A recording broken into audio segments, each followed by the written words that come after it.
Game 6 in Denver was all about survival, and the defending champions did just that.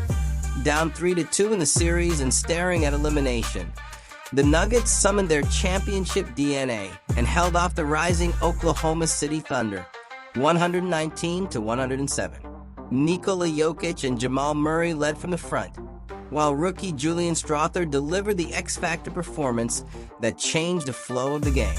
Now the series shifts back to OKC for a do-or-die Game 7 with everything on the line. Welcome to Jintatski Sports, your spot for all things sports. From legendary moments and big-time plays to inspiring stories and deep dives, we bring you the content that keeps the game alive. If you love sports as much as we do, hit that subscribe button and let's get into it.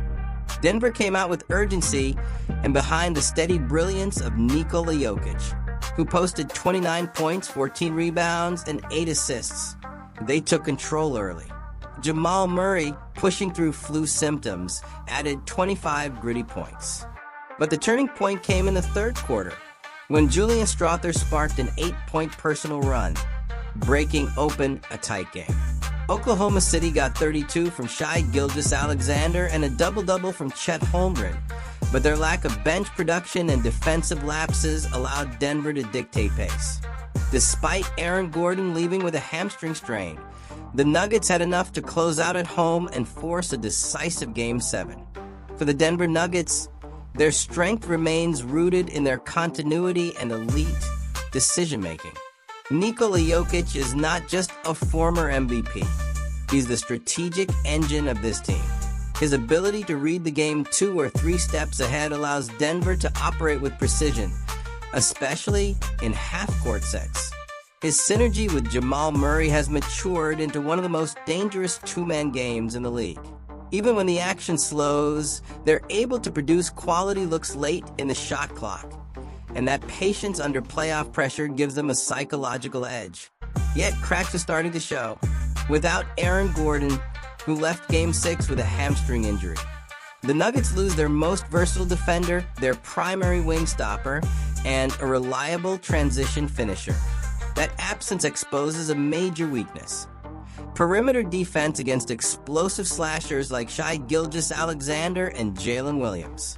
Michael Porter Jr. and Peyton Watson must now shoulder defensive responsibilities they haven't consistently handled all season, creating mismatches OKC will look to exploit. Denver's opportunity lies in leveraging their half-court mastery and forcing Oklahoma City into slower possessions. They must muddy the game's pace and grind out possessions to sap the Thunder's energy. If Denver can turn Game 7 into a battle of execution and IQ rather than speed and athleticism, they'll be in familiar territory. But the threat looming is real. Denver's bench, while impressive in Game 6, has been inconsistent on the road. Julian Strawther and Christian Braun were electric at Ball Arena, but hostile playoff environments tend to mute young role players. If they regress in Game 7 and Porter Jr. continues his up-and-down postseason, Denver may find themselves short-handed when it matters most. Heading into Game 7, Denver must lean heavily on Jokic's playmaking and Murray's shot creation, but the key will be off-ball movement. Without Aaron Gordon, they can't afford stagnant possessions. Michael Porter Jr. needs to be used in motion, coming off curls or ghost screens, to occupy OKC's help defense.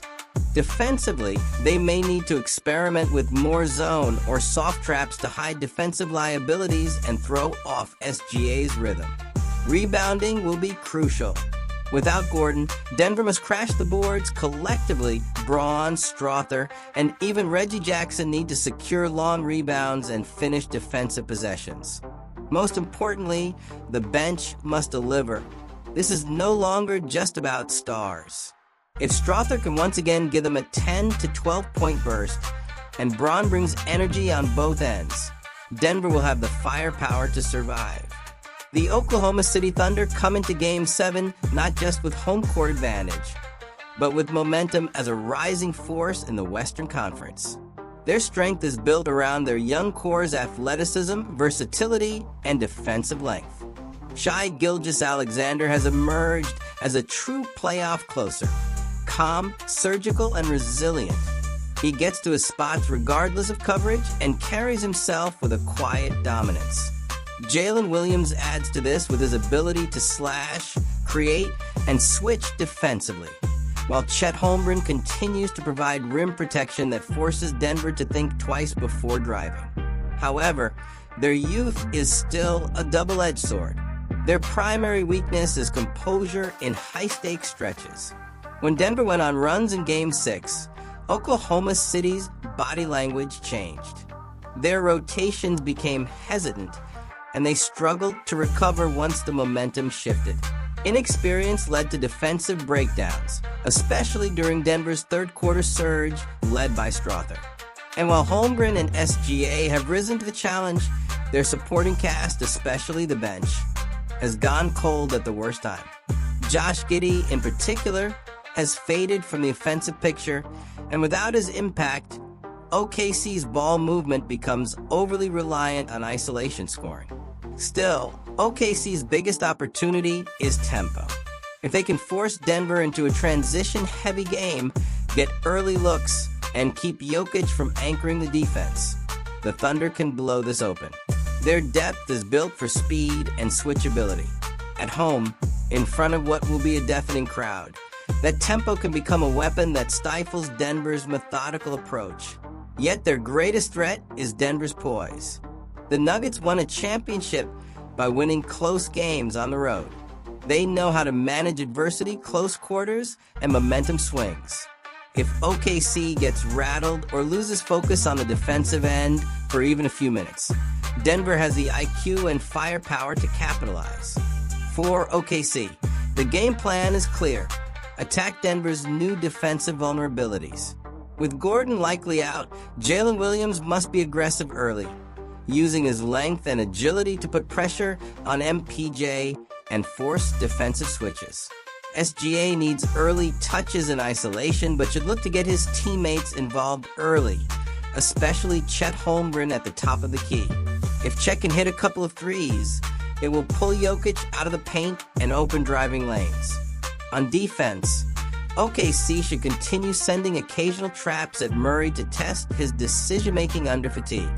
Deny Denver rhythm on handoffs, and force the ball into less capable creators like Jackson or Braun. Rim protection will be vital. Holmgren must be disciplined and stay vertical to avoid early foul trouble. Finally, the Thunder must protect their emotions. Game 7 is often won not by talent, but by execution and resilience. If they can play their brand of fast, connected basketball while avoiding overreactions to Denver's inevitable runs, they'll give themselves every chance to break through and reach the Western Conference Finals. Game 7 will be a war of identity. Denver wants control. OKC wants chaos. Whoever imposes their style first and sustains it will win. The Nuggets will lean on championship muscle memory. The Thunder will lean on fearlessness and home energy. One will advance.